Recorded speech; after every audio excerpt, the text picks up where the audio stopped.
आप सोने के कितने भी आभूषण पहन लो, चेनें पहन लो, कितना सुंदर आभूषण धारण कर लीजिए, कितने भी हीरे के हार पहन लो, वारिस नहीं कहलाएगा। पर एक गले में अगर रुद्राक्ष का मन का, कोई ने एक पत्र लिखा था कल की कथा में, क्या रुद्राक्ष स्त्री धारण कर सकती है? क्यों नहीं?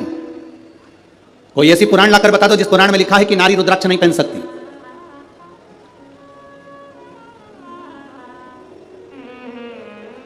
उस पत्र में लिखा था क्या नारी, क्या स्त्री भगवान शंकर के शिवलिंग का स्पर्श कर सकती है? क्या नारी स्त्री भगवान शंकर के शिवलिंग का स्पर्श कर सकती है? कोई ऐसी एक पुराण लाकर बताओ जिसमें लिखा हो कि नारी शंकर भगवान के शिवलिंग का स्पर्श नहीं कर सकती। अगर नारी शंकर भगवान के शिवलिंग का स्पर्श नहीं कर पाती तो आप ही के महाराष्ट्र की, आप ही के मराठवाड़ा की, आप ही के महाराष्ट्र की मां अहिल्याबाई होलकर, जिसके हाथ में शिवलिंग रखा रहता था, आप ही के मराठवाड़ा की, आप ही के महाराष्ट्र की मां अहिल्याबाई होलकर, जिनके हाथ में हमेशा शिवलिंग रखा हुआ था। दुख की घड़ी आती थी, कष्ट की घड़ी आती थी, माता अहिल्याबाई होलकर अकेली जब पड़ गई, घर में से सब जब चले गए, अकेली मां अहिल्याबाई होलकर जब अकेली पड़ी, अकेली, और चारों तरफ से उपद्रवियों ने अपना अपना आक्रमण कर दिया। सेना बना के तैयार कर कर सारे उपद्रवी तैयार हो गए। इधर से कोई सेना तैयार कर रहा है, उधर से कोई सेना तैयार कर रहा है। अकेली अहिल्याबाई होलकर अकेली जब पड़ गई, तब मां अहिल्याबाई होलकर को लगा कि अब मैं करूं तो करूं क्या, अब मैं क्या कर सकता हूं। माता अहिल्याबाई होलकर ने अपने सैनिकों को बुलाया, अपने मंत्री महामंत्री को बुलाकर कहा कि चारों तरफ से सेना आ रही है, एक भी ऐसी स्थान नहीं जहां से सेना आक्रमण नहीं कर रही है, चारों तरफ से सेना तैयार बैठी है और कूच कर चुकी है, आने की तैयारी हो गई है। मंत्रियों महामंत्रियों बताओ अब करा क्या जाए? आप ये बताओ अपनी सेना में बल कितना है, कितने सैनिक, कितने घुड़सवार, कितने शस्त्रधारी सशस्त्रधारी, कितने कितने सैनिक है हमारे पास में। मंत्री और महामंत्री ने हाथ जोड़कर मां अहिल्याबाई होलकर जी से कहा, मां अहिल्याबाई होलकर से कहा, महारानी जी, महारानी जी, आपको एक बात कहना चाहते हैं, अगर हमारे सैनिक युद्ध लड़ें तो एक तरफ से आने वाली सेना से युद्ध लड़ सकते हैं, पर 3 तरफ से आने वाली सेना के बराबर हमारे पास सैनिक भी नहीं है। महारानी जी, इतनी सेना हमारे पास में नहीं है कि हम युद्ध कर सके। मौन हो गई मां अहिल्याबाई होलकर, मौन, एकदम मौन। मां अहिल्याबाई होलकर एकदम मौन हो गई। अकेली रथ में बैठकर मां अहिल्याबाई होलकर मां रेवा के तट पर, नर्मदा जी के तट पर, महेश्वर की पावन धरा पर पहुंच गई। मां रेवा के घाट पर मां अहिल्याबाई होलकर ने बैठकर मां रेवा के हाथ जोड़े, नर्मदा जी के हाथ जोड़कर कहा, मां नर्मदा, रेवा, तू शंकर की पुत्री है, मैं आज तुझसे बल मांगने के लिए आई हूं, आज तू मुझे बल दे दे। रेवा, मां नर्मदा, तू मुझे बल दे। वहीं से मां अहिल्याबाई होलकर चली, अंदर पहुंची अपने पूजा स्थल पर। वहां पर एक शिवलिंग था जिसको मां अहिल्याबाई होलकर ने अपने हाथों में ले लिया और लेकर युद्ध के मैदान में बाहर पहुंच गई और सेना से कह दिया, महामंत्री मंत्री, अपनी सेना के 4 टुकड़े कर दे, 4 टुकड़े 4 किलो पर भेज दिए जाएं, चारों ओर लगा दिए जाएं। मंत्री महामंत्री हाथ जोड़कर बोले, महारानी जी, इतनी बड़ी सेना नहीं है, अगर हम गिनकर भी लगाएंगे तो थोड़े थोड़े चारों तरफ हो पाएंगे, ये तो 1 मिनट में उधर की सेना वाले हमारे सैनिकों को मार देंगे। मां अहिल्याबाई होलकर ने कहा, चिंता मत करो, अब सैनिक जितने हैं उनको बांट दिया जाए और वो सैनिक युद्ध नहीं लड़ेंगे, अब युद्ध लड़ने के लिए मेरा काल अधिपति महाकाल पहुंचकर युद्ध लड़े। अब युद्ध लड़ने वाला कोई दूसरा नहीं होगा, अब युद्ध अगर लड़ेंगे तो मेरे देवाधिदेव महादेव लड़ेंगे। सेना को बांटा गया। एक पत्र आया है, देखिए, मेरा नाम मंजरी मंदार पाटिल है, मैं गोपाल नगर नागपुर की रहवासी हूँ। कहीं बैठी हो तो हाथ हिला सकती हैं, कहीं बैठी हो तो हाथ हिला सकती हैं। मेरा नाम मंजरी मंदार पाटिल है, मैं गोपाल नगर नागपुर की रहवासी हूँ। कहीं बैठी हो तो हाथ हिला सकती हैं। गुरुजी, आप अगर पत्र को पढ़ें तो पढ़ सकते हैं, जरा ध्यान से पत्र पढ़िएगा। एलईडी पर भी पत्र चल रहा है, आस्था चैनल पर भी चल रहा है। गुरुजी, सच्ची श्रद्धा से बताती हूँ कि मेरा आप पर बिल्कुल भी भरोसा नहीं था। बहुत सारी महिलाएं आपके बारे में कहती थी, कभी लोग कहते थे कि एक बार कथा सुना करो, पर मेरा आप पर बिल्कुल भरोसा नहीं था। ऐसी टीवी पर ना जाने कितने महाराज आते हैं, कथा कहते हैं, अपना अपना यश गुण गाते हैं, पर मेरा भरोसा, मेरा विश्वास आप पर बिल्कुल नहीं था। मैंने कई महिलाओं से कहा, तुम्हारे गुरुजी कहते हैं एक लोटा जल सारी समस्या का, अगर एक लोटा जल दुनिया के लोग चलाते रहते तो ना जाने कितने लोग करोड़पति बन जाते। मैं नहीं मानती ऐसे गुरुजी को, मैंने आपकी कथा भी नहीं सुनी थी, आपको मानती भी नहीं थी, पर गुरुजी मैं खुद बहुत दुखी थी, बहुत तकलीफ में थी। धन दौलत संपदा क्या होती है मालूम नहीं था, पर गुरुदेव सब लोगों से मैंने एक ही बात कही कि अगर जल चढ़ाने से कोई करोड़पति बनता तो ढेर सारे बन जाते। तब मेरे पास वाली आंटी ने मुझसे कहा कि तू एक बार जल चढ़ा कर तो देख, तेरा भी दुख मिटेगा। मैं मानती नहीं हूं, फिर भी 4 साल से मैं अपने बच्चों को अकेली साथ में रहती हूँ, उन बच्चों के साथ में छोटा सा कारोबार है, मेहंदी तेल, बस यही फेस पैक वगैरह की बेचती हूँ, बनाती हूँ, इतना चलता नहीं है, गरीबड़ी हूँ, तो विश्वास कैसे करूँ? अगर जल चढ़ाने से कोई करोड़पति बनता तो बात थी। मेरी पड़ोसन ने कहा, तू मुंह से कहती है एक बार जल चढ़ाना प्रारंभ तो कर, मैं काम करूं कि जल चढ़ाऊं। फिर भी मेरी पड़ोसन के कहने से मैंने पशुपतिनाथ का व्रत किया। हमेशा विरोध करती थी आपका, आपके व्रत का विरोध करती थी, एक लोटे जल का विरोध करती थी, पर पहली बार मैंने मंदिर के अंदर पांव रखा और जल चढ़ाया और पहला सोमवार का पशुपति व्रत करा। मैं बाबा का क्या वर्णन करूं गुरुदेव, बाबा ने मेरी जिंदगी पलट दी और मुझे वास्तव में कि वो करोड़पति बनाने वाला भी वही है और सुख देने वाला भी वही है। मैं क्या वर्णन करूं, पहला सोमवार और मुझे छत्तीसगढ़ से एक कंपनी ने मेहंदी और तेल और फेस पैक का ऑर्डर दे दिया, जो कि कई लाखों का था। बाबा की कृपा से मुझे पहले सोमवार पर वो फल प्राप्त हो गया। गुरुदेव पहला ऑर्डर मैंने पूरा करा, जब मुझे लाखों रुपए का फायदा हुआ, दूसरा ऑर्डर फिर मुझे वापस छत्तीसगढ़ से फिर प्राप्त हुआ और बाबा की कृपा से लोग सत्य कहते हैं गुरुजी, सारी समस्या का हल एक लोटा जल। अब मैं छाती ठोक कर कह सकती हूँ गुरुदेव कि शिव महापुराण कोई पुराण नहीं, स्वयं शिव पुराण के रूप में शंकर कथा करने आता है और शंकर कथा कहता है और शंकर ही कथा सुनता है। ये शिव तत्व है, ये घड़ी है, ये शंभु है। अगर कहीं बैठी हो, मंजरी मंदार पाटिल, गोपाल नगर नागपुर रहवासी, कहीं बैठी हैं आप ही हैं, एक बार हाथ दिला दो। श्री शिवाय नमस्तुभ्यं, बधाई आपको, साधुवाद। ये शिव तत्व है, ओ घड़ी। और तेरी कृपा बिना न हिले एक भी अणु, लेते हैं श्वास तेरी कृपा से तनु तनु। हे गंगधार मुक्ति द्वार ओमकार तू, भोले ओमकार तू, आयो शरण तिहार शंभु तार तार तू।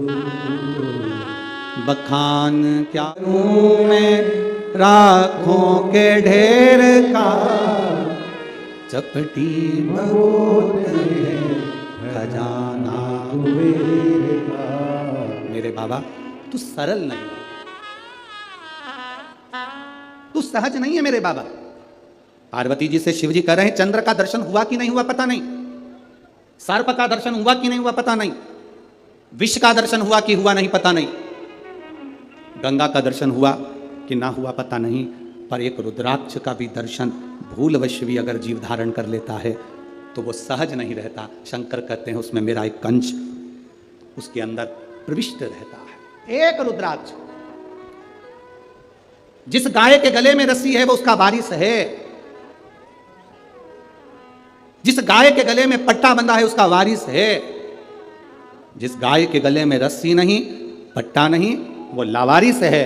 उसी तरह जिसके गले में रुद्राक्ष है शंकर उसका वारिस है, जिसके गले में तुलसी है उसका मेरा पांडुरंगा हरि विठ्ठल, मेरा पंडरीनाथ, मेरा हरि विठ्ठल उसका वारिस है, मेरा हरि उसका वारिस है।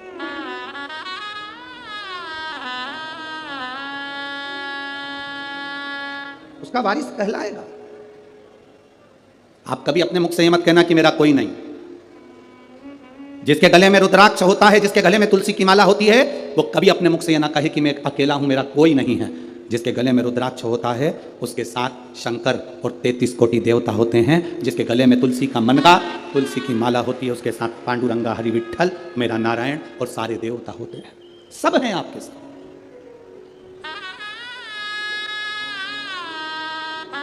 बस एक बात अपने अंदर उतार कर रखना, चाहे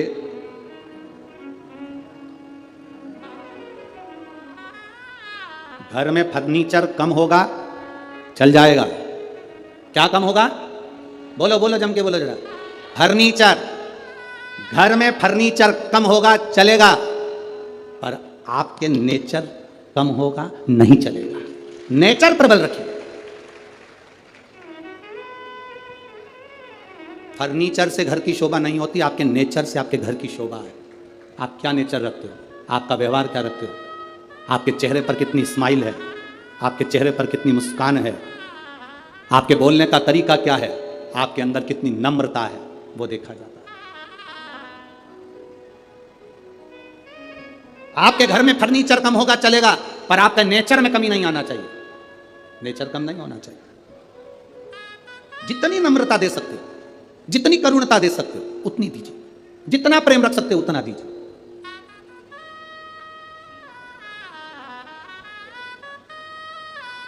महाराष्ट्र में होता होगा, हमारे इधर तो नहीं होता। महाराष्ट्र में हमने देखा भी नहीं। यहां पर जमीन कड़ली हो जाती है, बहुत कठोर हो जाती है, उसमें बीज डालोगे तो उग जाएगा क्या? अरे बोलो तो जम के, नहीं। फिर तो तुम भी हमारे उधर के हो गए। हमारे यहाँ की जमीन को नरम करा जाता है, हल चलाया जाता है, बखर चलाया जाता है, जमीन को नरम करा जाता है। जमीन जितनी नरम होती है उसमें बीज कैसा भी डाल दिया जाए उग जाता है, पौधा लग जाता है।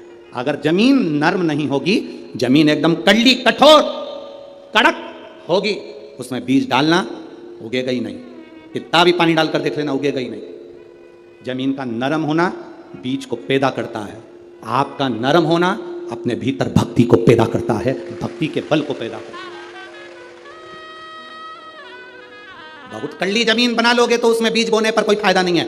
फसल में पानी दे दो, खाद डाल दो, दवाई डाल दो, कोई फर्क नहीं पड़ता, बीज नहीं उगेगा, क्योंकि जमीन कड़ली थी। कड़ली जमीन में तुमने बीज बो दिया, उसका कोई लाभ नहीं है। तुम अंदर से कितने भी कड़ले बन जाओ, कठोर हो जाओ, तुम्हारे अंदर कितना भी गुस्सा भर लो, क्रोध भर लो, कितनी भी तृष्णा भर लो, उसमें भक्ति का बीज बोओगे तो कभी लगने वाला नहीं है। नेचर बदलो। फर्नीचर बदलने से कुछ नहीं होगा घर का। अभी इससे पहले छत्तीसगढ़ की कथा थी, हमने कहा था घर बदल के देख लिया, घर में शांति नहीं आई। दुकान बदल कर देख ली, शांति नहीं आई। व्यापार बदल कर देख लिया, शांति नहीं आई। गाड़ी बदल कर देख ली, शांति नहीं आई। किसी ने कह दिया घर की दिशा चेंज कर लो, वो बदल ली। किसी ने कहा बाथरूम बदल लो, कोई ने कहा सीढ़ी बदल लो, कोई ने कहा रसोई घर बदल लो, कोई ने कहा दुकान बदल लो, कोई ने कहा गाड़ी बदल लो, कोई ने कहा पहनने का तरीका बदल लो, कोई ने कहा कपड़े बदल लो। सब कुछ बदल कर देख लिया, कुछ फायदा नहीं हुआ। अब एक बार शिव महापुराण की कथा मानो, कुछ मत बदलो। जिस घर में रह रहे हो उसी में रहो, जो व्यापार कर रहे हो उसी को करो, बस अपने नेचर को थोड़ा सा बदल लो, सब कुछ अच्छा हो जाए। बोल बम का नारा है। इतना धीमा बोलोगे तो कल्याण तुम्हारा है। अच्छे से बोलो जरा, बोल बम का नारा है, सारी समस्या का हल शिव तत्व को पाना। हम अंदर से कठोर बन गए, बहुत कठोर। अब इतनी भीतर की कठोरता हमारे भीतर विश्वास कैसे पैदा करे, हमारे भीतर भक्ति कैसे पैदा करे, हमारे भीतर नम्रता कैसे पैदा करे। शिव जी से पार्वती जी ने पूछा कि आपके ये 5 चीजों का दर्शन जीव को क्या देता है। शंकर भगवान कहते हैं इन 5 का दर्शन आप कर पाए ना कर पाए, केवल एक दर्शन भी अगर आपने कर लिया। काय का दर्शन? जम के बोलो जरा, रुद्राक्ष। महिलाएं पूछती हैं क्या रुद्राक्ष स्त्री पहन सकती है? क्यों नहीं, क्यों नहीं? क्या स्त्री भगवान शंकर के शिवलिंग का स्पर्श कर सकती है? क्यों नहीं? बस रजस्वला धर्म के समय पर स्पर्श ना करें, रजस्वला धर्म के समय पर भगवान को छुएं ना, मंदिर देवालय शिवालय ना जाए। रजस्वला धर्म के समय पर भगवान के मंत्र का जाप करना नहीं छोड़ना, भगवान का नाम लेना नहीं छोड़ना। कोई ने कहा गुरुजी हमने तो सुना है कि रजस्वला धर्म के समय पर नारी भगवान का नाम भी नहीं ले सकती। हमने कहा रजस्वला धर्म के समय पर नाम क्यों नहीं ले सकते? रजस्वला धर्म के समय पर खा सकते हो, मोबाइल चला सकते हो, सेल्फी ले सकते हो, तो फिर भगवान का नाम क्यों नहीं ले सकते? कौन सी पुराण में लिखा है कि रजस्वला धर्म के समय पर भगवान का भजन नहीं करना चाहिए या नाम नहीं लेना चाहिए? रजस्वला धर्म के समय पर मालूम पड़े अगर कोई व्यक्ति मर रहा हो और प्राण छूट रहे हो तो क्या वो भगवान का नाम नहीं लेगा? उसके मुख से भजन नहीं निकलेगा? अरे अंत समय प्रभु आना पड़ेगा, वचन दिया तो निभाना पड़ेगा।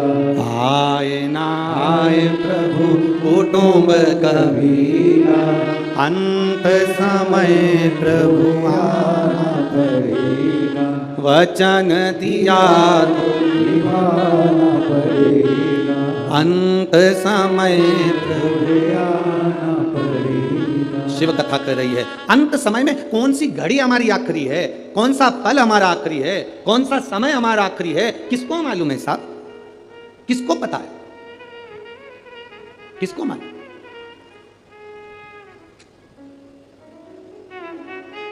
कौन सा समय हमारा आखिरी होगा यह किसको मालूम? महाभारत के शाल्य पर्व में अध्याय नंबर 43 में,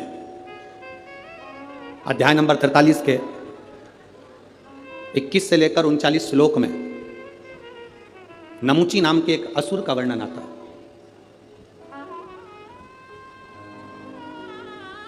वो नमुची, जिसका नाम था नमुची, एक ऐसा दैत्य नमुची जिसके भाई थे शुंभ और निशुंभ, जिसका भाई था मय दानव, जिसका भाई था रंभ और करम। शुंभ निशुंभ का भाई नमुची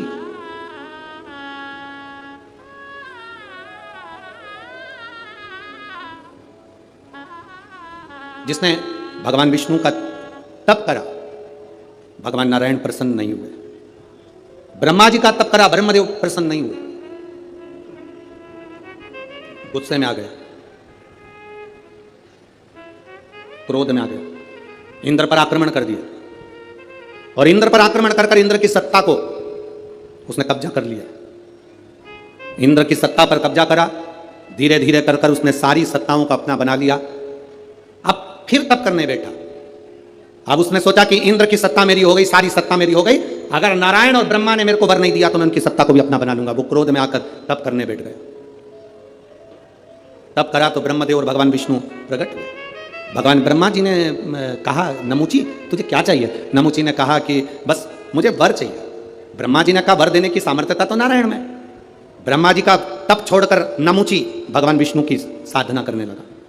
भगवान नारायण की साधना करते करते भगवान नारायण प्रकट हो गए और भगवान नारायण ने प्रकट होकर पूछा, नमुची तुझे क्या चाहिए? नमुची कहता है बस मैं आपसे वर मांगना चाहता हूं। इतने में भगवान विष्णु ने सोचा कि अगर मैं नमुची को वर दे दूंगा और ये क्या मांग लेगा पता नहीं, तो भगवान विष्णु ने कहा कि वर देने की सामर्थ्यता तो मुझ में है ही नहीं, वर तो महादेव दे सकते हैं। अब नमुची भगवान शिव को ढूंढते ढूंढते भगवान शंकर की साधना करना है और कैलाश पर पहुंच गया। शुंभ निशुंभ का भाई, वो शुंभ निशुंभ जिसको मां दुर्गा ने मारा, वो शुंभ निशुंभ जिसका संहार मां देवी ने करा।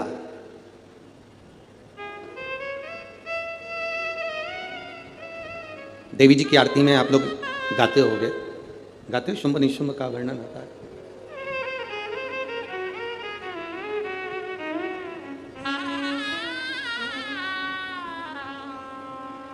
महाराज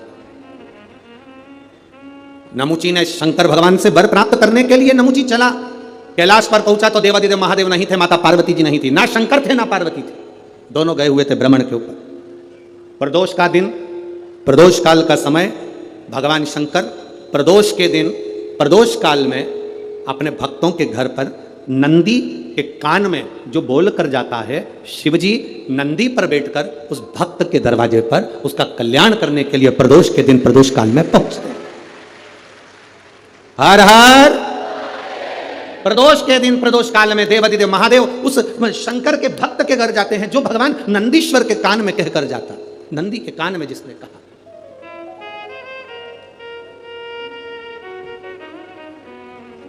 शंकर भगवान के इस शिवलिंग का स्मरण आप करेंगे। बीच में जो एक मोटी सी लाइन होती है इसको अशोक सुंदरी कहते हैं। सब लोग दर्शन करें, जम के बोलो जरा, करें। अशोक सुंदरी की जगह जहां पूरी हो जाती है उसके बीच में शिवलिंग और उसके बीच में थोड़ी सी जगह खाली आती है। करें दर्शन, समझना जरा बहुत अच्छे से। जैसे ये अशोक सुंदरी की जगह है, हम निवेदन करेंगे आस्था चैनल वालों से भी और एलईडी वाले भी, जिनको एलईडी पर आप दर्शन करा रहे हैं वो पूरी तरह से करा। गणेश जी का स्थान, षडानंद कार्तिकेय का स्थान, अशोक सुंदरी का स्थान बीच में। अशोक सुंदरी का जो स्थान पूरा हो जाता है, वहां से लेकर शिवलिंग के बीच में खाली जगह आती है। करें दर्शन आप लोगों ने, खाली जगह आती है।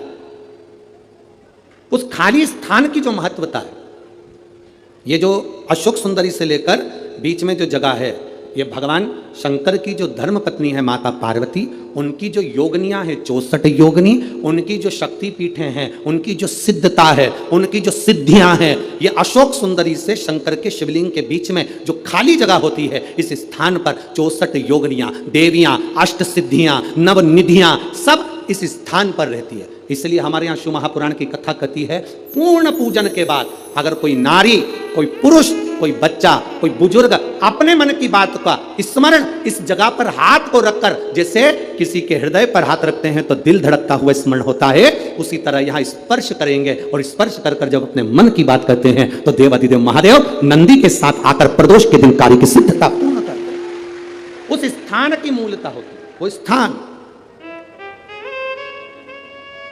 समझ में आएगी ना जगह? अरे बोलो तो जम के। नहीं समझ में आई हो तो एक बार फिर वापिस समझ लीजिए, फिर समझोगा।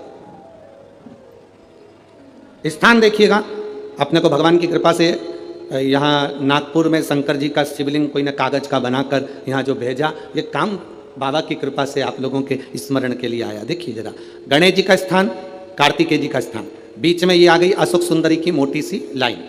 अशोक सुंदरी की लाइन जहाँ खड़ी खत्म होती है, वहाँ से जो शिवलिंग रखा है, इसके बीच की जो जगह है, ये जो बीच में अशोक सुंदरी के स्थान से लेकर शिवलिंग के स्थान के बीच में जो खाली जगह है, ये 64 योगनियाँ, अष्ट सिद्धियाँ, नवनिधियाँ, सब कुछ मेरे देवाधिदेव महादेव ने माता पार्वती को अपने चित्तवृत्ति की अनुमति प्रदान कर रखी है। वहाँ का स्पर्श, वहाँ का मात्र स्पर्श और हमारे दिल की बात, शंभो शरणे मांगू घड़ी रे दुख काटो दया करी मैं दर्शन। उस स्थान का स्पर्श हमें सुख देता, स्थान का स्पर्श।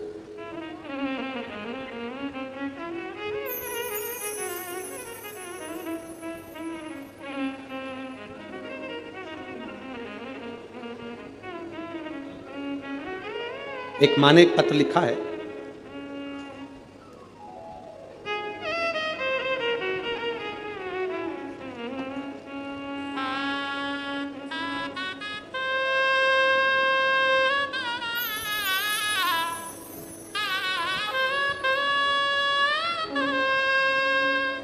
मेरा नाम भाग्यश्री जगदीश जिम काटे है, मोबाइल नंबर यह है, पता भील गांव, नाका नंबर 2, कामठी रोड, नागपुर की रहने वाली हूँ। कहीं बैठी हैं?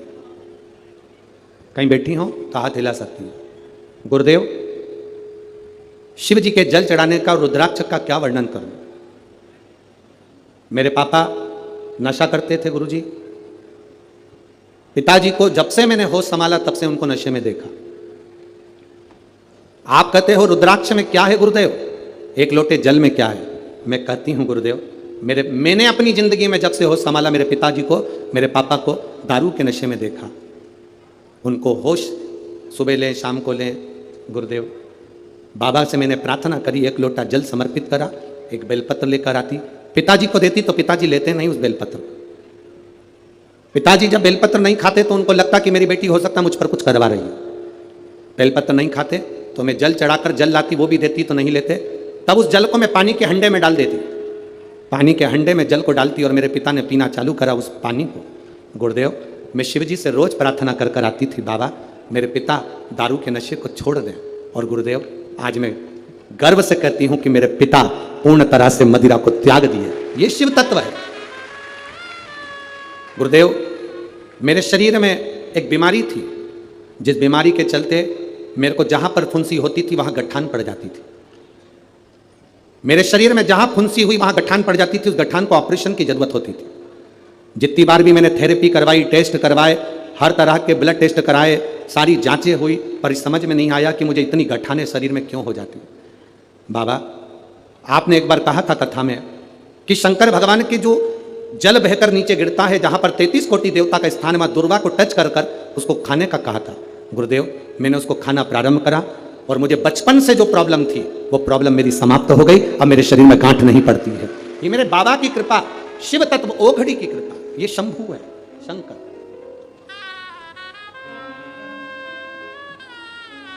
और शंभु शरणे मांगू घड़ी रे घड़ी, दुख काटो दयाकारी कुछ स्थान होते हैं जिस स्थान की बड़ी महत्वता होती है। हमारे जीवन के अंतर्गत तो कुछ स्थान ऐसे होते हैं जिन स्थानों की महत्वता। अब आप लोगों को अगर बोलें और आप उसका स्मरण, जैसे आपको कहा कि शिवलिंग के यहाँ स्थान है जिसकी मूलता, भागवत जी हो ना, अगर कहीं भागवत हो रही हो, राम कथा हो रही हो, तो तुम व्यासपीठ के चारों तरफ कहीं पर भी घूम लो, फिर लो, तुम्हारी मर्जी, तुम्हारा मन। पर शिव महापुराण की कथा जब चलती है, व्यास जी महाराज अगर शिव महापुराण के इस व्यासपीठ पर, कोई भी व्यास जी अगर शिव पुराण की पीठ पर बैठ गए, कथा चालू हो चाहे ना हो, अगर व्यासपीठ पर शिव पुराण की पीठ पर बैठ गए, तो जहां भक्त बैठते हैं उसके सामने, इस व्यासपीठ के ठीक सामने नंदी का स्थान हो जाता है। नंदी के स्थान को चाहे जजमान हो, चाहे कोई मंत्री हो, चाहे कोई मिनिस्टर हो, चाहे कोई कलंत्री हो, उसको भी यहाँ से वहाँ सामने से हम निकलने नहीं देते। क्यों? क्योंकि वो निकल तो जाता है पर बाद में उसको कष्ट भोगना पड़ता है। इसलिए हम मना करते हैं, इधर से मत जाना, आगे मत जाना, इधर से जाओ, पीछे से जाओ, इधर से पहुंचो, सम्मुख मत जाइए। जितनी दूरी बनती है इस व्यासपीठ के सम्मुख। अब उसको समझने वाला समझ नहीं पाता, इसलिए हम जब साउंड वाला साउंड लगाता है, बक्से वाला बक्सा लगाता है, तो हम उससे कह देते हैं यहाँ से यहाँ तक पैक कर दो, ये नंदी की जगह पर कोई के चरण ना पड़ जावे। जितनी देर आप कथा सुनते हो, जितनी देर आप कथा के मंडप में बैठकर कथा सुनते हो, उतनी देर 33 कोटि देवता नंदीश्वर तुमरुका जी इस व्यासपीठ के ठीक सामने बैठ कर की कथा का स्मरण करते हैं। कथा का स्मरण उतनी देर शिव भक्ति का स्मरण वो कर रहे होते हैं। एक चित्तवृत्ति में वर्णन, चित्तवृत्ति। कई कैमरे वाले ऐसे होते हैं, फोटो खींचने वाले होते हैं, हम उन्होंने अभी तक शिव पुराण में कभी गए नहीं होते हैं। वो क्या भागवत जी में गए हैं, राम कथा में गए हैं, तो कहीं से भी निकल जाते हैं, उनको अंदाजा नहीं रहता। हमारे भक्त उनसे कहते, भैया सामने से नहीं जाना, जाना पीछे से, आप उधर से जाना, शिव के पीछे से निकल जाना, सम्मुख मत जाना। तुमरुका जी है, नंदीश्वर है, उनके गण है, वहाँ स्थान है उनका। जितनी देर व्यासपीठ पर व्यास जी बैठा है उतनी देर तक वो स्थान मूल है। व्यास जी नीचे उतर गया, तुम पूरी व्यासपीठ पर कहीं पर भी घूमो। जब तक कोई पंडित शिव पुराण वाचने नहीं बैठा, तब तक तुम पूरी व्यासपीठ पर कहीं पर भी घूमो, कोई मतलब नहीं। पर जिस समय पर व्यास बैठ गया, उस समय पर तुमरुका जी को आवाहन कर कर, नंदीश्वर को आवाहन कर कर, झोली पसार कर, उसको प्रणाम कर कर, आमंत्रित करके, झाड़ू लगा के, बाबा आपका स्थान साफ कर दिया है, आओ आप बैठो, तुमरुका जी आओ, नंदीश्वर आप बैठो, आपका स्थान हो गया। 3 बार झाड़ू लगाकर बाबा को स्थान देकर तब व्यास जी व्यासपीठ पर बैठता है शिव पुराण करने के। उस स्थान की मूलता होती है। क्यों व्यासपीठ से कहते हैं कि उठकर जाओ, तुम्हारे शरीर में कैसा भी रोग हो, कितना भी रोग हो, श्री शिवाय नमस्तुभ्यम जिस जगह पर बैठकर तुम कह रहे हो, उस भूमि की रज को केवल स्पर्श कर कर जाना और 3 महीने में हमको बताना कि बाबा ने तुमको हाथ पकड़ा कि नहीं पकड़ा, साधा कि नहीं साधा। ये पत्रों का जो ढेर है, ये इतने पत्र एक एक दिन में आ रहे हैं, इन पत्रों को तो हम पढ़ भी नहीं पाते। आपके पास फुर्सत हो तो इन पत्रों को ले जाना, इसमें मोबाइल नंबर और एड्रेस सब है, और उनके घर जाकर पूछना कि बाबा ने तुमको 3 महीने में दिया कि नहीं दिया। ये उसकी कृपा है, उसकी उदारता। तुम कहीं पर भी बैठे हो, हम तुम्हें नजर आ रहे नहीं आ रहे, हम तुम्हें दिख रहे ना दिख रहे, तुम दुकान पर बैठे हो, रोड पर बैठे हो, गली में बैठे हो, मोहल्ले में बैठे हो, जहां तक तुम्हें आवाज जा रही है, चाहे माइक कहीं तक लगे हैं, चोंगे कहीं तक लगे हैं, जहां आवाज जा रही है वहां तक अगर आप कथा सुन रहे हो, मतलब तुम्हारे चित्तवृत्ति में शिव समाया है। वो कृपा करेगा, निश्चित है, तेरी झोली भरेगा, वो निश्चित है। खाली न जाता कोई दर से तुम्हारे, खाली न जाता कोई दर से तुम्हारे, मैं भी खड़ी हूँ नन्ही बाह पसार। अपने हृदय से लगा लो लगा लो, गिरा जा रहा हूँ उठा लो उठा लो, भोले अपने दर से अब तो न टालो, गिरी जा रही हूँ उठा लो। ये समझना हमको है, शंकर के एक एक भाव को समझना हमको है, शिव की भक्ति का क्या फल है, शंकर की कथा सुनने के बाद हमें क्या मिलता है, ये तो सियोर वाला महाराज भी नहीं जानता, पर इतना जरूर जानता है कि झोली कभी खाली नहीं रहती, ये निश्चित है। क्या देगा वो पता नहीं हमको भी, पर वो देता जरूर है। उसके द्वार पर आया, खाली नहीं जा सकता। ब्रह्मा ब्रह्मलोक में रहते हैं, भगवान विष्णु वैकुंठ लोक में रहते हैं, शंकर भगवान मृत्यु लोक में रहते हैं।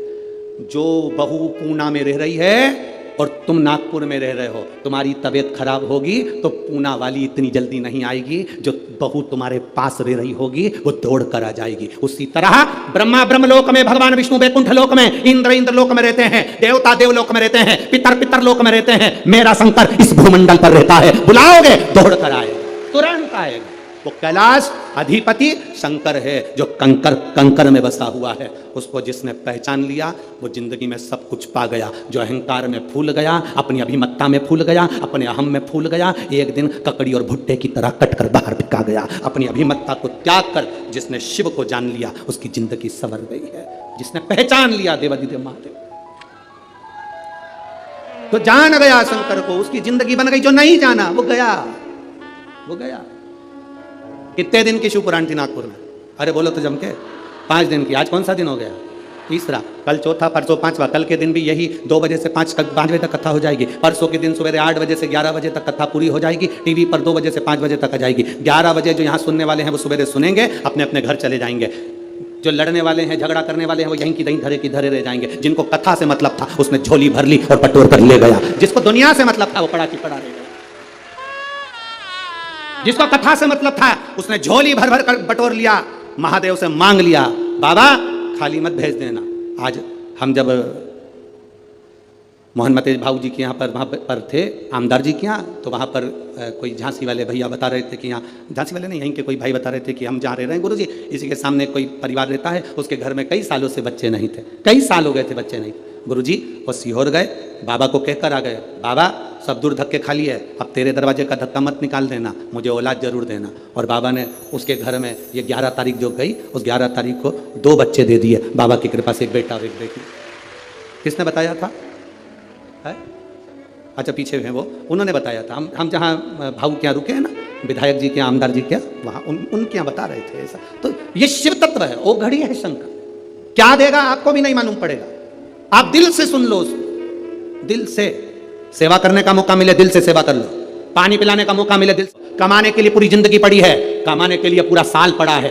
5 दिन मिले थे, दोनों हाथों से जिसको जो खिला सकते थे, पानी पिला सकते थे, भोजन करा सकते थे, खिचड़ी खिला सकते थे, खिला लो। 5 दिन मिले हैं, इस दिल से जितना लुटा सकते हो लुटा लो। और एक डायरी में लिख के रख लो कि मैंने 50 रुपए का पानी पिलाया। उस 50 रुपए का 1.5 महीने इंतजार करना, वो कितना देता है ये उसके ऊपर निर्भर करेगा। लिख कर भी रखना, तारीख लिखना कि इतनी तारीख को मैंने इतना खिलाया था, 1 पाउच पानी का पिलाया था, 1 कप चाय पिलाई थी, या 1 दोने में मैंने प्रसाद किसी को खिलाया था, मैं घर से पूड़ी बना कर ले गई थी, किसी को भोजन करा दिया, शंकर का कोई भक्त कथा सुनने आया था, उसको मैंने पूड़ी, मैंने पूरन पोड़ी, मैंने आमटी, जो भी तुम बनाए हो वो मैंने बाबा को दी। उसका फल क्या होता है वो अपने अंदाजे में रखिएगा। क्या देता है शंकर, क्या? नमुची शिव की। कैलाश पर पहुंच गया, चारों तरफ देख रहा है, शिव पार्वती नहीं है, क्योंकि प्रदोष के दिन, प्रदोष काल में मेरे देवादिदेव महादेव नंदी के कहने पर चल दिए भक्तों के घर।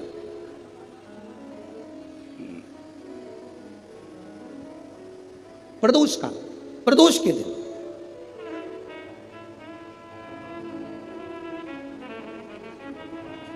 और गए।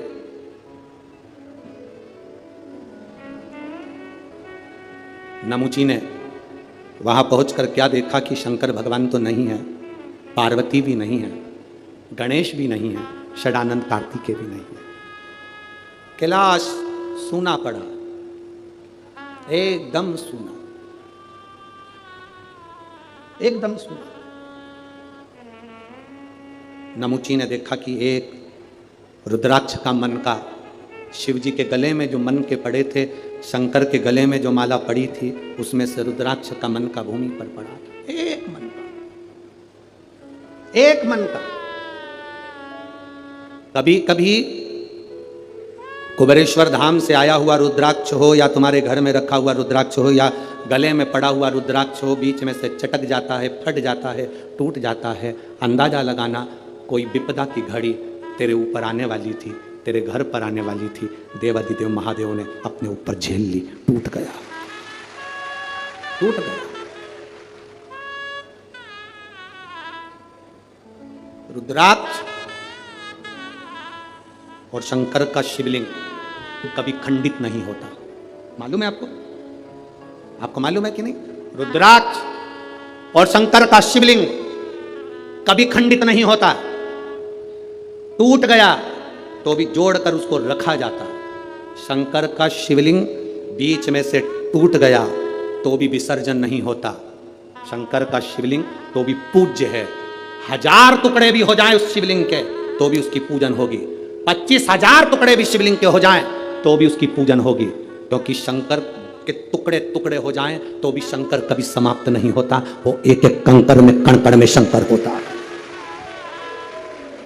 घर में रखा हुआ शिवलिंग का टुकड़ा भी हो जाए तो यह नहीं कहा जाता कि मेरा शिवलिंग खंडित हो गया। ना ना, शंकर भगवान ने कृपा कर कर अगर 2 टुकड़े हुए हैं तो शिव पार्वती दोनों आनंद के साथ बैठे हैं। अगर ज्यादा टुकड़े हो गए तो मेरे महादेव सहस्त्रेश्वर शिवलिंग बनकर, हजारों शिवलिंग बनकर बैठ गए। वो सहस्त्रेश्वर महादेव बन गया, सहस्त्रेश्वर महादेव के रूप में विराजित हो गया। दूसरी कोई मूर्ति हो खंडित हो गई, टूट गई तो वो खंडित कहलाती है। दूसरे देवता की मूर्ति होगी, टूट गई, खंडित कहलाती है। पर शंकर भगवान का शिवलिंग अगर खंडित हो भी गया, टूट भी गया तो वो खंडित नहीं कहलाता, वो खंडित नहीं कहलाता। एक एक कण कण में शंकर है, जितने टुकड़े हो रहे हैं उसमें भी शिव है, वो खंडित नहीं। हिमाचल प्रदेश में बिजली महादेव, आप लोगों में से किसी ने दर्शन करें? मनाली में बिजली में करें आप लोग, और कोई ने भी करें? मनाली में बिजली महादेव, मनाली में बिजली महादेव के ऊपर बिजली गिरती है आकाश की, महादेव के टुकड़े हो जाते हैं। कभी नेट पर सर्च करना, छोटे छोटे टुकड़े महादेव के बिजली गिरने से पूरे महादेव के टुकड़े टुकड़े हो जाते हैं। बिजली महादेव, तब पूरे नगर में सूचना दी जाती है कि आज बिजली महादेव पर बिजली गिर गई, महादेव के टुकड़े हो गए, महादेव को वापिस जोड़ना है। पूरे गांव से मक्खन एकत्रित करा जाता है। माखन ले जाकर ऊपर एक साधारण सा परिवार जिसकी मर्जी हो, जो सब दूर भिक्षा मांग कर माखन एकत्रित कर ले, वो लेकर पहुंच जाता। शिव जी के टुकड़े उठाता है, उसको माखन से जोड़ता रहता है। पूरा दिन उसको मक्खन से भगवान शंकर को जोड़ने में लग जाता है। 1 लोटा जल देवाधिदेव महादेव का नाम लेकर वो डालता है, मक्खन पूरा की पूरा पिघल जाता है, शिवलिंग जुड़ जाता है, वो शिवलिंग वापिस निर्माण हो जाता है। वो बिजली महादेव साल में 2 से 4 बार बिजली महादेव पर बिजली गिरती है, और साल में 4 बार बिजली महादेव टूट कर गिरते हैं। कभी कुल्लू मनाली जाएं तो दर्शन कर कर आना बिजली महादेव का, जिनके टुकड़े टुकड़े हो जाते हैं तो जोड़ा जाता है, उनको जोड़ते। कभी अगर समय मिले आपके पास में तो कभी स्मरण करिएगा बिजली महादेव। शिव सरल, शिवानंद, उसको पहचानने वाला, उसको जानने वाला सरल सहज नहीं है, सरल सहज उसको पहचानिए। और जिस समय पर आप जान गए कि शंकर खंडित नहीं होता, जिस समय पर आप जान गए कि शंकर कभी खंडित नहीं होते शिव, और तुम्हारे गले में, तुम्हारे घर में रुद्राक्ष है, उसके टुकड़े हो गए, उसको वापिस जोड़ने का प्रयास करो। वापिस नहीं जोड़ता, उसको एक कपड़े में बांध कर रख लो। शिव शंकर का शिवलिंग और रुद्राक्ष कभी खंडित नहीं कहलाता, उसका फल उतना की उतना ही होता है, उसका फल उतना की उतना ही रहेगा, उसका बल उतना की उतना रहेगा। वो कभी खंडित नहीं होता, उसका बल उतना की उतना। इसलिए शंभु शरणे पड़ी मांगू घड़ी दुख कारो दया करी दर्शन आपो। उसका फल कभी समाप्त नहीं होता। रुद्राक्ष के 10 टुकड़े भी हो जाएं तो रुद्राक्ष का फल समाप्त नहीं होता। आप में से कई लोग ऐसे बैठे होंगे जिनके घर में रुद्राक्ष टूटा होगा, बिखरा होगा। उठाओ जरा हाथ, जिनके घर में अगर कभी रुद्राक्ष टूटा हुआ भी हो तो आपको महसूस करा होगा आपने कि वो रुद्राक्ष टूट गया, बेकार हो गया, कोई काम का नहीं है। ना ना ना ना, शंकर भगवान की एक बेलपत्र, शिव पत्र जो शंकर जी पे समर्पित हो गई, समर्पित होने के बाद उठाने में टूट गई, खंडित हो गई। शिव जी पे चढ़ी थी, पूरी थी, पर जब चढ़ने के बाद बहुत सारी उठाई गई तो टूट गई, खंडित हो गई, टूट गई, खंडित हो गई। वो खंडित नहीं कहलाती। शिव जी पे चढ़ने के बाद जो बेलपत्र का अगर एक पत्ता भी तुमको मिला तो वो पूरी बेलपत्र कहलाती है, वो अधूरी नहीं कहलाती। शंकर भगवान पर चढ़ने के बाद अगर बेलपत्र का एक पत्ता भी तुमको मिला है तो वो खंडित नहीं, वो पूर्ण है, वो पूर्ण है।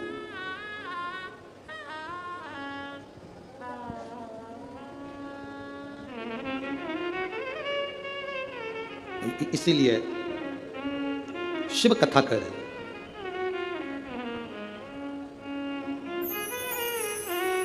शिव महापुराण की कथा कर रहे हैं। नमुची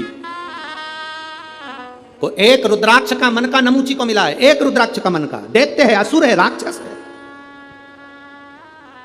अब वो विचार करने लगा कि ये रुद्राक्ष किसका है, मुझे मिला है।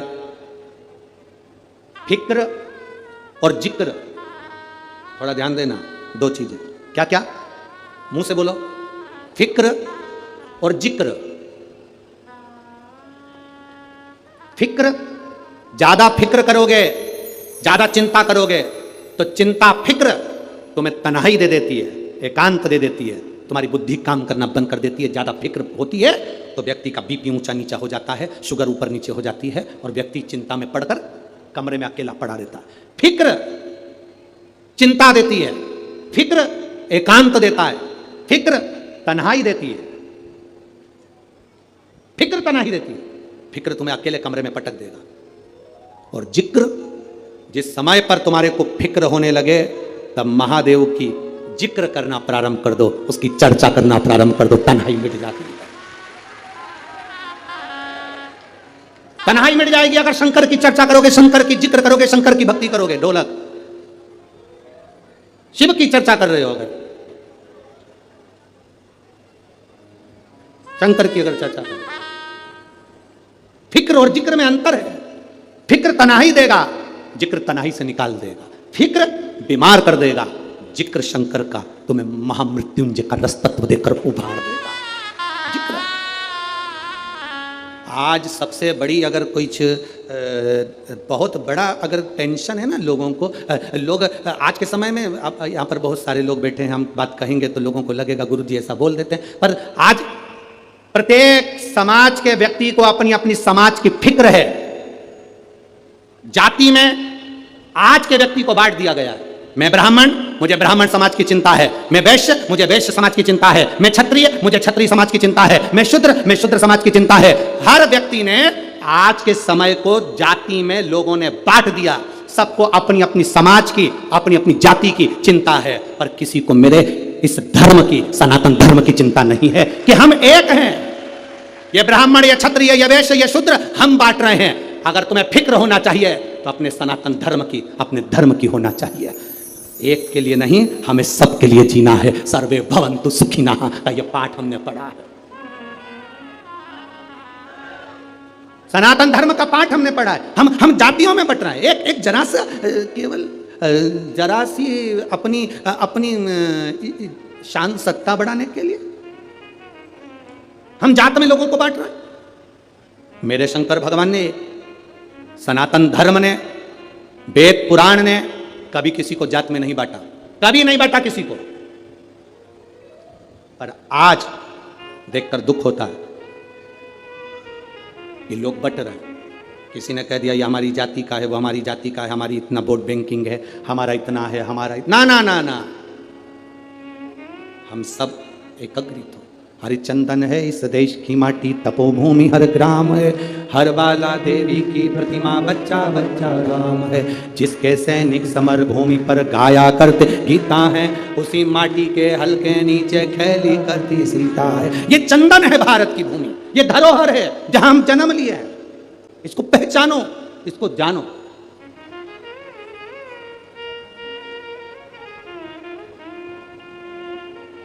देवी जी का दर्शन कराया तुम लोगों ने?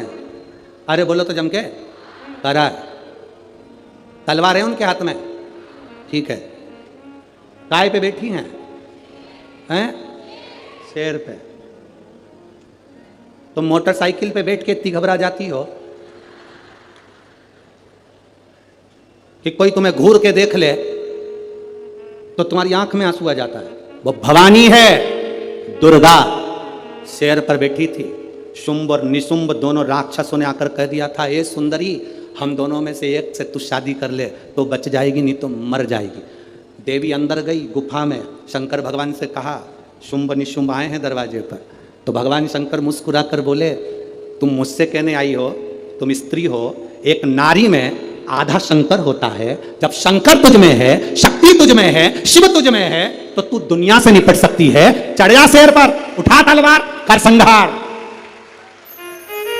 माता पार्वती जी कहती है, मैंने शास्त्र पढ़े हैं मेरे हाथ में, मैं वेद माता भी कहलाती हूं, मैं शास्त्र हाथ में रखती हूं, शस्त्र कैसे उठाऊं?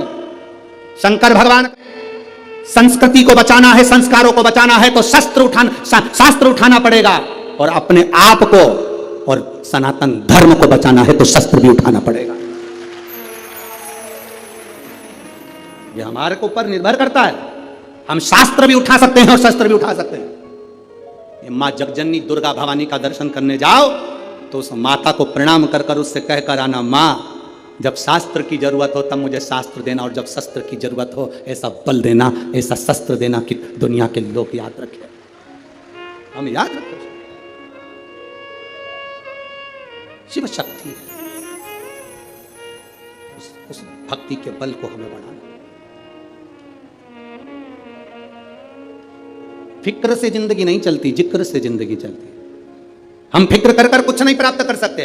कैसे होगा, क्या होगा, क्या होगा, क्या होगा, हम दिन रात फिक्र में डूबे रहते हैं। तो अंत समय ये होता है कि हमारा बीपी शुगर सब ऊंचा नीचा हो गया, पलंग पर पड़े रहे, कथा अपनी जगह चलती रही, भगवान का भजन होता रहा, तुम पलंग पर सोते रहे, कथा पूरी हो गई, 5 दिन निकल गए, सियोर वाला महाराज अपनी अगली कथा में पहुंच गया, तुम अपने नागपुर में संतरा खाते रहे।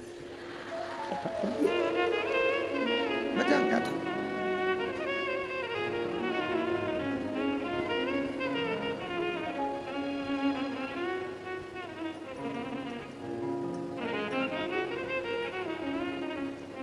संतरा भी सीख देता है। तुम लोगों ने सीखा कि नहीं सीखा संतरे से पता नहीं, पर संतरा भी सीख देता है। ऊपर का छिलका अच्छे अच्छे को रुला देता है, संतरा भी सीख देता है। अब तुम सीखे कि ना सीखे वो पता नहीं है। नागपुर वालों, हो मेरी जीजियों और मेरे जीजाओं, बड़े सावधानी से अपनी जिंदगी को जीने का प्रयास करिए। नमुची को एक रुद्राक्ष का मन का मिला है, नमुची को एक रुद्राक्ष का मन का, और वो विचार में पड़ गया कि ये रुद्राक्ष कहां से। अब उसको चिंता व्याप रही थी, अब उसने चिंता छोड़ दी। अब विचार कर रहा है ये जरूर महादेव का होगा, शंकर जी का होगा। एक बेलपत्री भी रोड पर पड़ी मिल जाए ना तो विचार कर लेना शंकर जी ने दी होगी, कोई भूल गया होगा, शिव जी का है, शंकर का। तुम उसकी चर्चा करो, तुम शंकर का जिक्र करो, तुम अपने गुरु का जिक्र करो, तुम शंकर का जिक्र करो, शंकर तुम्हारा जिक्र करेगा। पार्वती जी शिव जी से पूछती हैं, अपन किसकी कथा सुनने जा रहे हैं? शंकर भगवान कह रहे राम जी की। सीता जी ने राम जी से पूछ लिया, तुम किसकी कथा सुनने जा रहे हो? राम जी बोले शंकर जी की। क्यों? हम जिसकी जिक्र करते हैं, हम जिसकी चिंता करते हैं, हम जिसका भजन करते हैं, हम जिसका नाम लेते हैं, वो हमारा नाम लेता है। अगर तुम्हें कभी ऐसा लगे किसी और वाला महाराज गड़बड़ बोल रहा है, झूठ बोल रहा है, तो प्रैक्टिकल कर कर देखना। एक कमरे के अंदर जाना, चारों तरफ दीवार में बंद हो जाना, बंद होकर किसी एक व्यक्ति से तुम निंदा कर देना, किसी एक व्यक्ति की। तुम उससे कभी मत मिलना, तो भी तुम्हारी निंदा वो व्यक्ति भले ना कहे, फिर भी तुमने जो निंदा करी वो उस तक पहुंच जाएगी। ये शरीर की तरंगे चलती हैं जो हमारे शरीर के व्यवहार से बता देती है कि सामने वाले का व्यवहार क्या हो रहा है। सामने वाले का व्यवहार क्या है ये बता देती है। कभी धर्मपत्नी से पूछना, वो कभी पति का मोबाइल नहीं टटोलती, कभी अपने पति के मोबाइल को हाथ नहीं लगाती, कभी भी अपने पति पर ज्यादा ध्यान नहीं देती, पर 5-10 दिन में अंदाजा लगा के बैठ जाती है।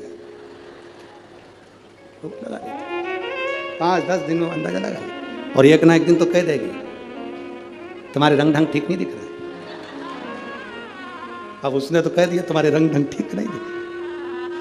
पति तुरंत चिल्ला कर बोला, फालतू की बात मत करा कर मेरे से। क्या कर रहा हूं मैं? जैसे ही चिल्ला कर बोला, पत्नी समझ गई, पत्नी समझ गई। पूरे शरीर पर नमक लगाओ, जलन नहीं होगी, पर कहीं कटा होगा तो जरूर होगी। बस समझ गई, समझ गई। पूरे शरीर पर नमक लगाओ, जलन नहीं होगी, पर वो कट लगा है ना, वहां जलन होगी। ये चिल्ला कर बोला, जगदम्बा समझ गई। अब तू समझ जा, तेरा क्या होगा रे कालिया, अब तेरे ऊपर निर्भर है। वो समझ गई। रोज 7 बजे ऑफिस से आता था, आज 5:30 पे आ गया, 5:30 पे। अब तो और समझ गई, और बिल्कुल शांत चुप चुप बैठे हो जरूर, कोई बस समझ गई। आप ना बताओ, शरीर की तरंगे बता देती है। ना बताओ, शरीर की आपकी ऊर्जा बता देती है। आप कुछ मत बोलिए, आपके चेहरे का तेज बता देगा कि आपकी भक्ति कितनी है। कुछ मत बोलिए, आपका भजन का बल कितना है, आपके चेहरे का तेज बताएगा। आपका चेहरा बता देगा कि आप कितनी भक्ति करते हो, कितना भजन करते हो, कितनी दृढ़ता करते हो, कितना स्मरण करते हो। आपका चेहरा बताएगा। नमुची ने एक रुद्राक्ष को उठा लिया, शिव चर्चा में लग गया। शिव चर्चा में लगा, शंकर की चर्चा कर रहा था, इसलिए शिव जी वहीं पर प्रकट हो गए। जो शंकर की बात करता है, शंकर जी की चर्चा करता है, शंकर को याद करता है, शंकर का गुणगान करता है, शिव वहां प्रकट हो जाते हैं। आए महादेव, सम्मुख में आ गए मेरे देवादिदेव महादेव, वहां प्रकट हो गए। हे नमुची, मांग तुझे क्या चाहिए। नमुची सोच में पड़ गया, मैं तो ना तप करा, ना साधना करी, ना व्रत करा, ना उपास करा, शिव जी मिल गए। ना कोई व्रत है, ना कोई साधना, ना कोई तप, शंकर मिल गए।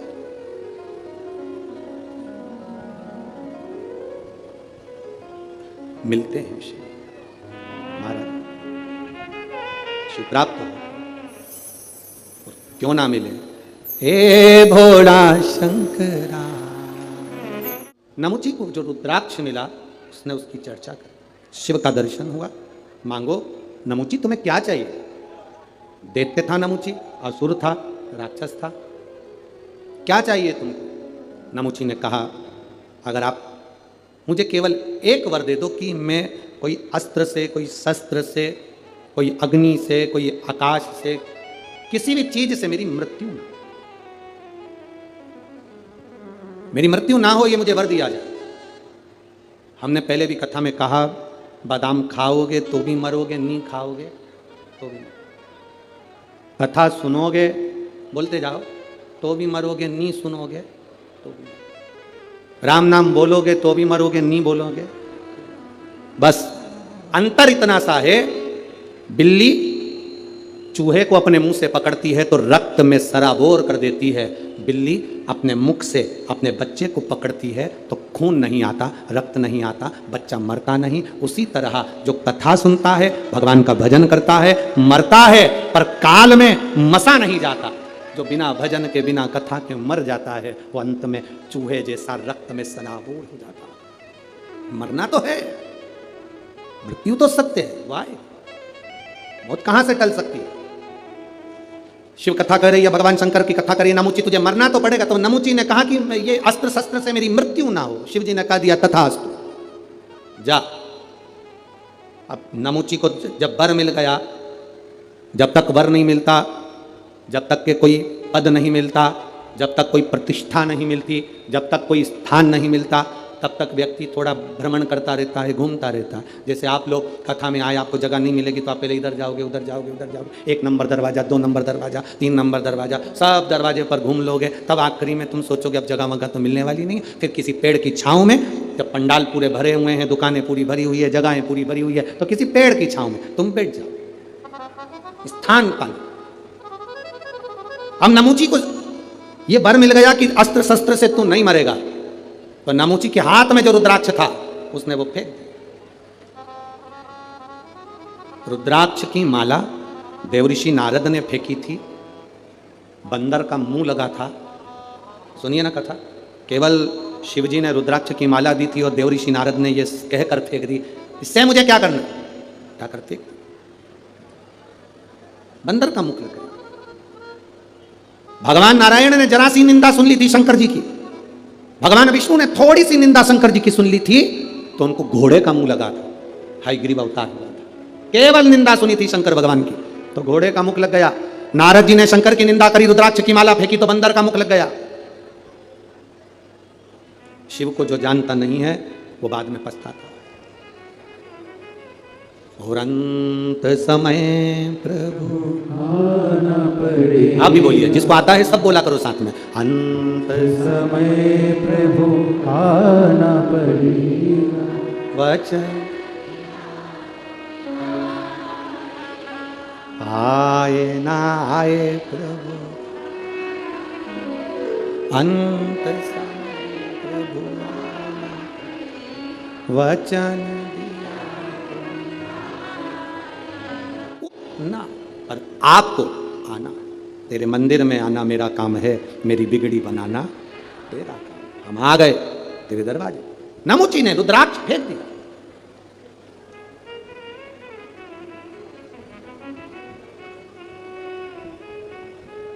एक बेलपत्र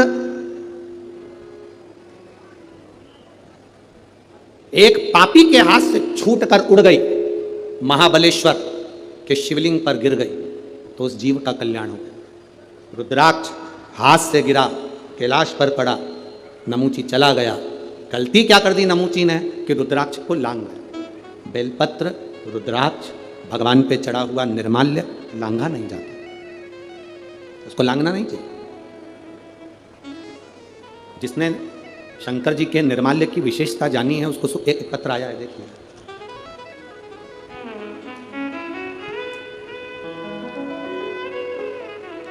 गुरुजी, मैं भंडारा से आई हूं, मेरा मोबाइल नंबर यह है। मेरी बेटी के आंखों के ऊपर गर्दन के पास 2021 से सफ़ेद दाग हो गए थे। गुरुदेव, आंखों के ऊपर भी सफ़ेद दाग हो गए, गर्दन के पास भी सफ़ेद दाग हो गए। डॉक्टरों के हिसाब से तो इलाज चल रहा था, पर डॉक्टरों ने कहा कि थोड़ा समय लगेगा, पर धीरे धीरे वो सफ़ेद दाग की बीमारी बढ़ती जा रही थी। गुरुदेव, अब करें तो करें क्या? बेटी की ज़िंदगी है, अगर उसको ये सफ़ेद दाग की बीमारी हो गई तो फिर शादी ब्याह कैसे होगा? गुरुदेव, एक सामान बेचने वाली हमारे दरवाजे पर आई। उसने मुझसे कहा, तुम्हारी बेटी की आंख के नीचे सफ़ेद दाग हो रहे हैं, गले पर सफ़ेद दाग हो रहे हैं, तुम पशुपति व्रत क्यों नहीं करती? शंकर जी के मंदिर में तुम्हारी बेटी से कहो कि झाड़ू लगाए, पोछा लगाए, शंकर जी का मंदिर पूरा साफ हो जाए, शंकर जी की जो जलाधारी है जहाँ से पानी बहता है उसका जल शरीर पर लगाना चालू करे। सामान बेचने वाली हमारे दरवाजे पर सामान बेचने आई थी और वो ये कहकर चली गई। मैंने अपनी बेटी से कहा, तो पास में शंकर का मंदिर है, जाकर झाड़ू पोछा करा कर। मम्मी क्या होगा, वहाँ जो जल चढ़ता है उसको अपनी जगह पर लगा। गुरुजी, आपकी कथा सुनी थी, आपने कथा में कहा था कि पूर्णिमा के दिन गाय जब अपने बछड़े को दूध पिलाए, उस दूध को पीते समय बछड़े के मुख में जो फेन आए उस फेन को चम्मच में निकाल लो और जहाँ सफ़ेद चर्म पड़ी है उस जगह पर लगाओ और थोड़ा सा बैठो चंद्र की रोशनी में। हमने वो करना प्रारंभ करा। एक बार में तो बेटी ठीक नहीं हुई, पर दूसरी बार फिर करा। दूसरी पूर्णिमा आई, पशुपति व्रत करते रहे, बेटी मंदिर में सेवा करती रही। गुरुदेव, आज हम यहाँ नमन करने आए हैं। मेरी बेटी का पूरा सफ़ेद जो चमड़ी थी वो अपनी चमड़ी के रंग में आ गई। हम यहाँ प्रणाम करने आए। कहीं बैठी हो तो हाथ हिला सकती है, अगर कहीं बैठी हो तो अपना हाथ हिला सकती है। इसने एक लाइन बहुत अच्छी लिखी है भजन की, तेरे दरबार की बाबा निराली शान देगी, तुझे देते नहीं देखा पर झोली भरी देगी है। ओघड़ी। अकाल मृत्यु वो मरे जो काम करे चंडाल का, काल उसका क्या बिगाड़े जो भक्त हो मां। जो शिव का उपासक होता है उसको क्या भय, क्या भय? शंकर की आराधना करने वाले को क्या भय होगा? शिव उपासना करने वाले को क्या भय होगा? नमुची एक रुद्राक्ष को लांग कर चले गए। आपसे भी निवेदन है, कभी मौका लग जाए, तुम्हारे नजदीक में कोई शिवालय हो, शंकर का मंदिर हो, जहां तुम जल चढ़ाने जाते हो, कभी कभी मौका लग जाए तुम्हारी जिंदगी में, अगर तुम्हारे को मौका लगे और तुम्हारे जीवन में कष्ट बहुत हो, तो उस मंदिर में थोड़ी सी सफाई करना प्रारंभ करो। थोड़ा निर्माल्य लेकर उसका विसर्जन, जल में नहीं, कहीं खड्डा खोद कर निर्माल्य को डालना प्रारंभ करो। नदी, तालाब, बावड़ी, कुआं, इसको स्वच्छ करो। हम लोग भगवान के विसर्जन का सामान सब नदी में डाल देते हैं, नदी का पानी दूषित हो जाता है, जल स्तर नीचे गिरता जाता है, पानी पृथ्वी में बचा नहीं। उस जल को हमें बचाना है। तुम्हारे घर में भभूति निकले, बेल निकले, नारियल निकले, फूल निकले, पत्ती निकले, निर्माल्य की जो सामग्री निकलती है, मंदिर का जो निर्माल्य निकलता है, उसको पानी में डालना बंद कर दो। नदी, नाले में, सरोवर में, कुएं में, बावड़ी में डालना बंद कर दो। उस निर्माल्य की सामग्री को एक खड्डा खोदो, उसमें डालना प्रारंभ करो, जिससे उससे खाद बने। वो खाद बनेगी तो अपने पूरे नगर निगम में जहां जहां पेड़ लगे हैं उसमें वो खाद डालना चालू करो, जिससे वृक्ष भी आगे बढ़ेंगे और नदी, बावड़ी, तालाब सब स्वच्छ होंगे। कई लोगों ने निर्माल्य विसर्जन के रथ चालू करे हैं, यहां पर भी अगर किसी ने करे हैं तो उनको बहुत बहुत साधुवाद है, उनको धन्यवाद है, करना चाहिए। निर्माल्य मंदिर का चढ़ा हुआ फूल पत्ती है, सब पानी में नहीं डालना चाहिए, उसको एक खड्डे में डालो, जिससे नदी शुद्ध हो, तालाब शुद्ध हो, बावड़ी शुद्ध हो, जल स्तर बढ़े। पानी कम हो रहा है, पृथ्वी सूखी हो रही है, जल को बढ़ाना हमारा कार्य है। जल है तो कल है, जल नहीं होगा तो हमारा कल भी नहीं होगा। तो जल को सुरक्षित रखना हमारी जवाब, पानी को सुरक्षित रखना। शिव कथा कर रही है, नमुची ने केवल रुद्राक्ष को लांग गया नमुची, और रुद्राक्ष को नमुची लांगा। जैसे ही रुद्राक्ष को नमुची लांगा, लांगते से ही भगवान का अपमान कर कर निकल गया। कहीं बेलपत्र पड़ी हुई मिल जाए, हम यहाँ से नीचे उतरते हैं, कोई बेलपत्र पड़ी हुई मिल जाती है तो हम बच्चों को कह देते हैं ये बेलपत्र पड़ी है, इसको उठाओ, किसी का लात नहीं लगना चाहिए, कोई लांग ना जाए, कोई इसको इधर उधर ना पटे। किसी भी देवता पर चढ़ी हुई माला, विष्णु पुराण में लिखा है, दुर्वासा बाबा की गले की माला इंद्र को मिली, इंद्र ने एरावत को दी, एरावत ने वो माला अपनी सूंड में भरकर फेंकते हुए चला, जमीन पर फूल गिरते हुए गए। भगवान तभी क्रोध में आ गए और उसी समय पर दुर्वासा बाबा का श्राप। भगवान पर चढ़ा हुआ पत्र पुष्प, भगवान पर चढ़ी हुई एक बेलपत्र भी जमीन पर नहीं गिरना चाहिए, उसको उठा लो, कहीं पड़ी भी है तो उसको उठाकर मस्तक से लगा लो, प्रयास करो उसको संभालने। मंदिर, देवालय, शिवालय, ऐसा कोई दिन नहीं जिस दिन ना जाओ, प्रयास करा करो हम भगवान शंकर के मंदिर जरूर जाएं, शिव जी को एक लोटा जल जरूर चढ़ाएं। मंदिर में जल नहीं चढ़ा सकते तो उसके दरवाजे से सामने से निकल कर चले जाएं, केवल उसका दीदार हो जाएगा तो हमारा भाग्य संवर जाएगा। केवल दर्शन, शिखर दर्शनम सर्व पापनाशनम, शिखर का मात्र दर्शन हो जाता है तो जीव का कल्याण हो जाता है। इसे मेरे शंकर ओघड़ी, मेरे शिव, शिव कथा कर रही। नमुची लांग गए रुद्राक्ष को, लांग कर गए, बस जो शंकर को नहीं जान पाया, अपनी अभिमत्ता में, अहंकार में फूला रहा, अंत में वो बर्बाद हो गया, अंत में बर्बाद। जीव नरक, शिव कथा कहती है, जिस अमृत को पाने के लिए देवता तरसते हैं, जिस अमृत को पाने के लिए संसार तरसता है, वो अमृत कृष्ण की कथा में रोज बरसता है, प्रतिदिन बरसता है। उसको पीना है हमको, उसको धारण करना है हमको, उसको ग्रहण करना है हमको, उस अमृत को हमें पाना। और तेरी कृपा बिना न हिले एक भी अणु, लेते हैं श्वास तेरी कृपा से तनो तनो। बखान क्या करूं मैं राखों के ढेर का, चपटी भगोद में है खजाना कुबेर का। कभी जिंदगी में मौका मिले तो 5 दुर्बा, कितनी दुर्बा जम के बोलो जरा, 5 दुर्बा 1 बेलपत्र। कभी अगर मौका मिले जीवन में 5 दुर्बा 1 बेलपत्र, 1 अक्षत, 1 चावल का दाना, और तीनों पत्तियों पर लगा हुआ चंदन।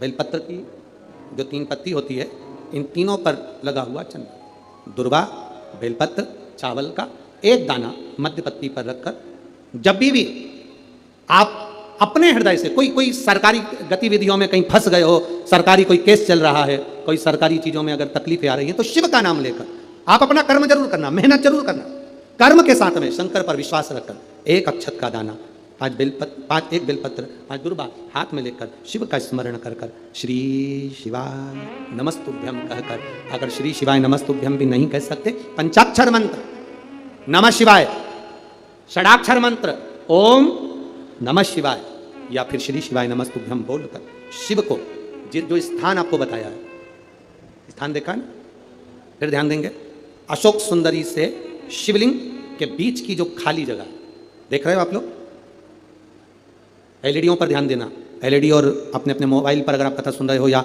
यहाँ पंडाल में कथा सुन रहे हो या आस्था चैनल पर सुन रहे हो, तो वहाँ शिवलिंग अशोक सुंदरी का स्थान, बीच में जो खाली जगह है, इस खाली जगह पर बेलपत्री और दुर्वा का जो पीछे का भाग है, वो पीछे का भाग अशोक सुंदर की ओर होना चाहिए, अशोक सुंदर की ओर उसका भाग हो जाए, और पत्ती को इस तरह से शिवलिंग और जो खाली जगह है उसके मध्य में रखकर कोई सरकारी चीज के लिए, कोई प्रशासनिक चीज के लिए, कोई केस के लिए, कोई कानूनी कार्यवाही के लिए, कोई तकलीफ में घिरे हुए हो, तो उस स्थान पर यह बेलपत्र केवल एक बार चढ़ाकर बाबा से विनती करना, बाबा उसको स्वीकार जरूर करेगा, कार्य सफल जरूर करेगा। एक बेलपत्र शिव भक्ति के लिए, एक बेलपत्र की मूल, एक शिव कथा कर रही है, नमुची दे दो, नमुची रुद्राक्ष को लांग कर, नमुची रुद्राक्ष, और नमुची रुद्राक्ष को लांग कर गया। ये रुद्राक्ष की बड़ी महत्वता है। आप लोगों के घर में रुद्राक्ष है? जरा बोलो, जम के बोलो जरा, है ना सबके पास में?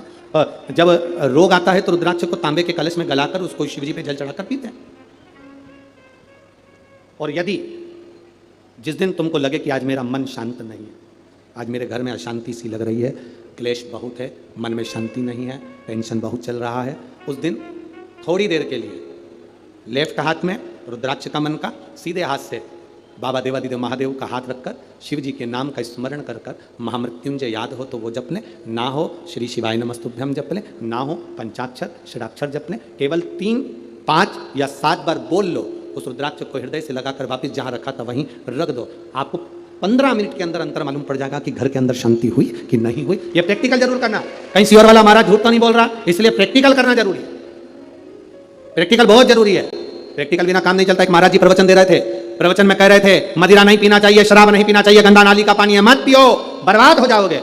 उसी में महाराज का पहचान वाला बैठा था, उठकर खड़ा हो गया, महाराज जी से बोला, वो महाराज तू इतनी बड़ी बड़ी बात कह रहा है, तेरा सग्गा भाई पी के तो गटर में पड़ा है, तो इतनी बड़ी बड़ी बात कह रहा है, तेरा सग्गा भाई पी के गटर में पड़ा है। महाराज जी को क्रोध नहीं आया, महाराज ने तुरंत उसको उत्तर दिया, भैया देख मैं भी प्रवचन कर रहा हूं, मेरा भाई भी प्रवचन कर रहा है, मैं मुंह से समझा रहा हूं, मेरा भाई प्रैक्टिकल करके दिखा रहा है। अब मन तेरा है, विचार तेरा, चित्त तेरी, वृत्ति तेरी, तू कैसे समझेगा? मुख से समझ जाए तो अच्छा, नहीं तो मेरे भाई को देख ले जो गटर में पड़ा, उसको देखकर समझ। अरे मत बुरे कर्म कर बंदे वरना पछताएगा, भगवान की आंखों से तू बच नहीं पाएगा, तू बच नहीं पाएगा। अरे ओ अज्ञानी मत कर नादानी, अरे ओ अज्ञानी मत कर नादानी, तेरे कर्म का फल भी तू ही पाएगा, जैसा किया तूने तेरे आगे आएगा। मत बुरे कर्म कर बंदे वरना पछताएगा, भगवान की आंखों से तू बच नहीं पाएगा, तू बच नहीं पाएगा। नमुची उस रुद्राक्ष को लांग गया। गति क्या हुई नमुची की? इंद्र के सिंहासन को अपना बना लिया, वैकुंठ के राज को अपना बनाया, ब्रह्मलोक को अपना बनाया, पितृलोक को अपना बनाया, और आक्रमण कर कर इंद्र से युद्ध करने लगा। इंद्र घबरा गया, इंद्र को लगा ये मर नहीं रहा, इसके शस्त्र चलाए गए, बाण चलाए गए, पर मरता ही नहीं, इसके प्राण ही नहीं जा रहा, प्राण छूट ही नहीं रहा, करे क्या? तब इंद्र चिंता में पड़ा, और चिंता में पड़कर इंद्र उसी समय पर भगवान नारायण के पास गए, प्रभु ये नमोची के प्राण नहीं छूट रहे, क्या करा? शस्त्र से मर नहीं रहा। कहा इसको वर है, ये शस्त्र से नहीं मरेगा, इसको वर है, ये शस्त्र से नहीं मरेगा। फिर ये मरेगा कैसे? इसके प्राण कैसे छूटेंगे? ब्रह्मा जी के पास जाओ, ब्रह्मदेव के पास गए, ब्रह्मा जी से विनती करी है, नमूची मर नहीं रहा, ये नमूची के प्राण नहीं छूटे, ये नमूची कैसे मरेगा? ब्रह्मा जी ने कहा इसको मरने का अगर किसी से पूछना है तो देवादिदेव महादेव ही बता सकते हैं। भगवान इंद्र, भगवान देवादिदेव महादेव के पास पहुंच गए, बाबा ये नमूची मर नहीं रहा। बाबा ने कहा इसे मरने वाला नहीं, शस्त्रों से नहीं मरेगा, इसको मेरा वर है। तो फिर मरेगा कैसे? बाबा कहते हैं इंद्र इसको समुद्र के किनारे ले जा, समुद्र के किनारे ले जा। जो रुद्राक्ष को लांग जाता है मरते समय गंगा जल भी नहीं पाता है, मरते समय गंगा जल भी नहीं पाता है। तू इसको लेकर जा और एक काम कर, समुद्र के किनारे ले जा। समुद्र के किनारे में लेकर तो चले जाऊंगा, पर ये मरेगा कैसे? शस्त्र तो चलता नहीं, ये मरता नहीं शस्त्र से। देवादिदेव महादेव ने कहा चिंता मत कर इंद्र, समुद्र के किनारे ले जाना, समुद्र की लहरें पड़ेगी, लहर पड़कर उस पर फेन आएगा, उस पर फेन आ जाएगा। बस उसी फेन को उठाकर, उसी फेन को उठाकर ओम का नाद कर कर उस फेन को इसके ऊपर फेंक कर मारना, उसी फेन को फेंक कर मारना। महाराज समुद्र के फेन से कोई असुर मरने वाला है, राक्षस मरने वाला है? कोई असुर मरेगा समुद्र के फेन से? मरेगा।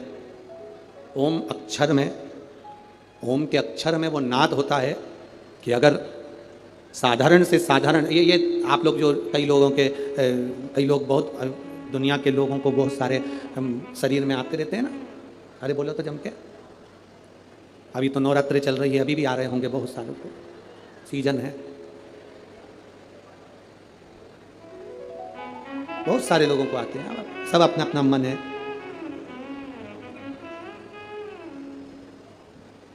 शंकर जी की कथा में किसी को नहीं आते, और कहीं का एक आध बार बोल दे कि हमें शंकर जी आए, हम भी तैयारी करके बैठे हैं, जहर पिला के मानेंगे।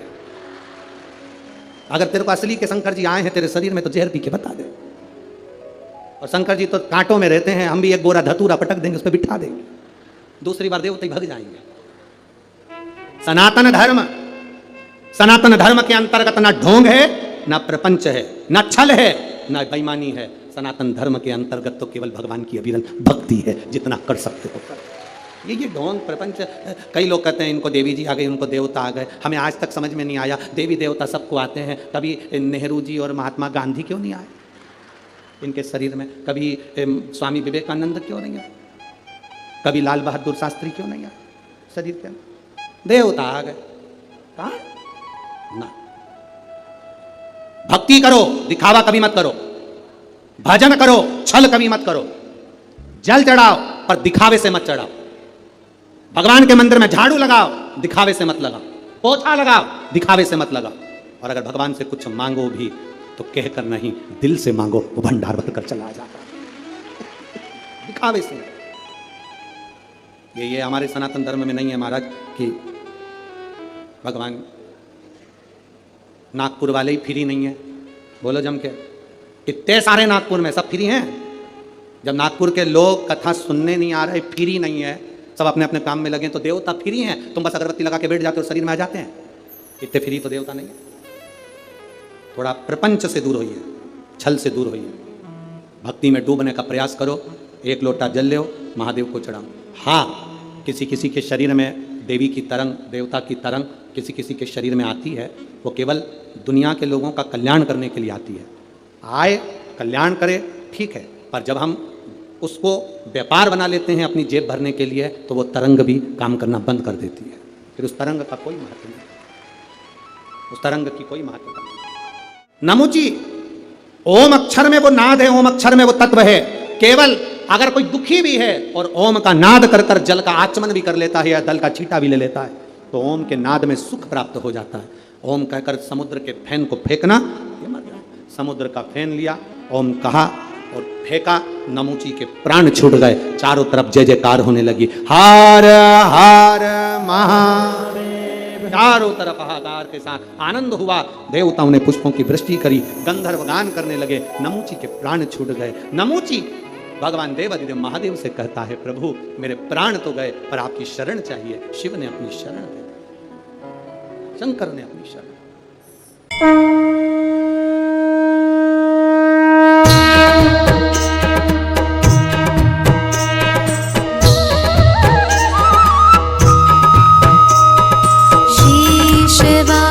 नमस्तुभ्यं श्री शिवाय